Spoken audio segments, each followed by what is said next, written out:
Clarence Thomas just went nuclear on the Black Pillars in one of his only public appearances recently. He's been pretty low-key, but he is excellent in this. Take a look. I think if we don't stand up and take ownership of our country and take responsible for it, we are slowly letting others control how we think and what we think. I think the beauty of going to school is that you learn how to think for yourselves. You develop the discipline to think things through. If you think it's losing confidence, then you get up and you participate. You don't sit on the sidelines. You think that the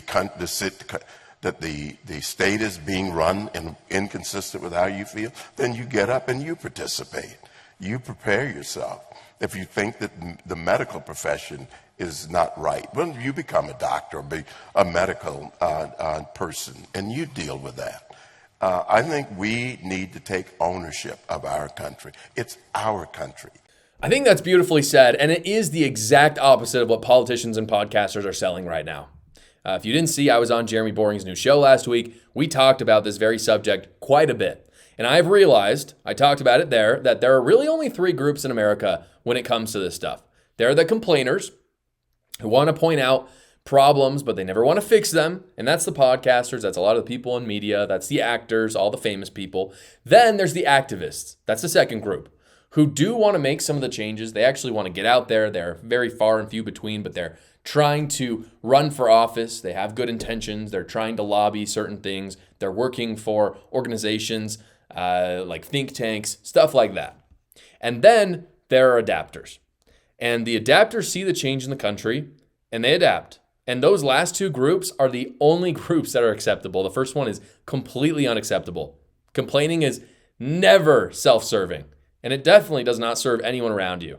What they do is they play a grievance politics game for money, but not for the actual change in the country that they're complaining about. If you feel called to be an activist for change in America, like I have with my show a little bit, go for it. Do it. I think that's very important. I think that's a very small percentage of the population, but I do think there are good people trying to make change. But also, and this is a big point that I think a lot of people are missing with this, if you accept that more than anything you can control yourself, just be an adapter.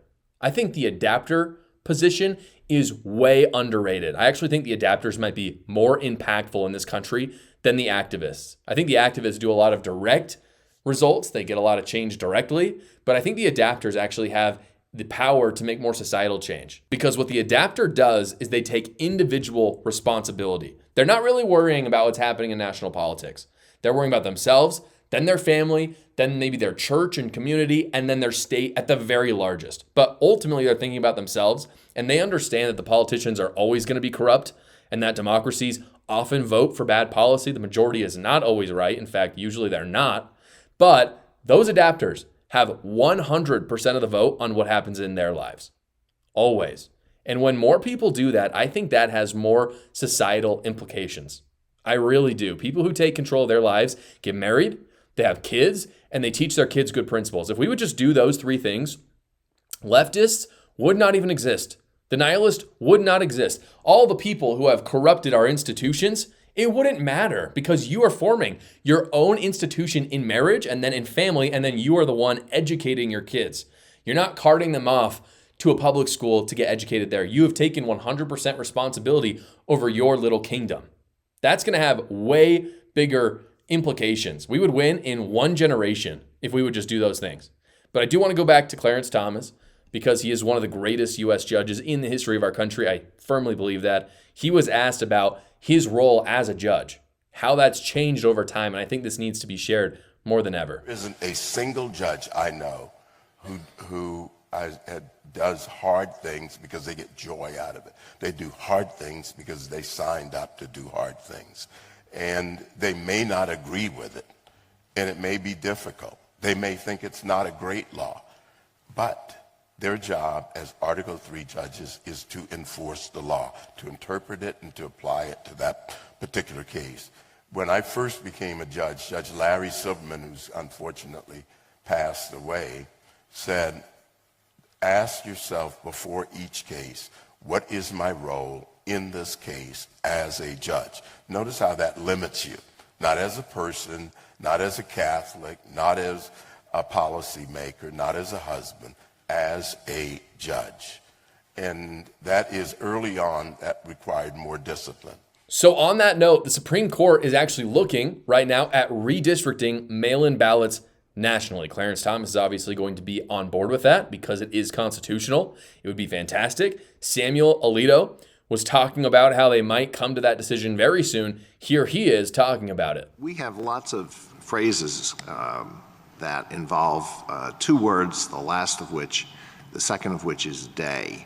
Labor Day, Memorial Day, George Washington's birthday, Independence Day, birthday, and Election Day. And they're all particular days. So if we start with that, if I have nothing more to look at than the phrase Election Day, I think this is the day in which everything is going to take place, or almost everything. And then we have 3 points in time.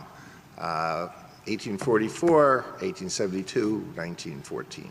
And we can ask, what would people have thought on those days is meant by this phrase, Election Day? Which of those should we choose? He is, of course, completely right, and I say that living in a state that does mail-in ballots, and I cannot overstate this enough.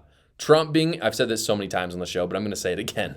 Trump being president to appoint 3 conservative justices is one of the most consequential things in my lifetime. It is so important. If he did not enact any other policy, that alone would be enough to justify voting for him. By their logic, the black pillars who scream about the uniparty, they talk about how Donald Trump is the same as Hillary Clinton and Kamala Harris. They're saying essentially that Kamala Harris and Hillary Clinton would have appointed justices that would do this, that would get rid of mail-in ballots. Yeah, I doubt it. I don't think that's true at all. I think these people are not based in reality. As always, guys, I want to give you my sincere thanks for watching. And if you enjoy more controversy, more news, stay with me a little bit longer and watch one more video. You can watch it right here.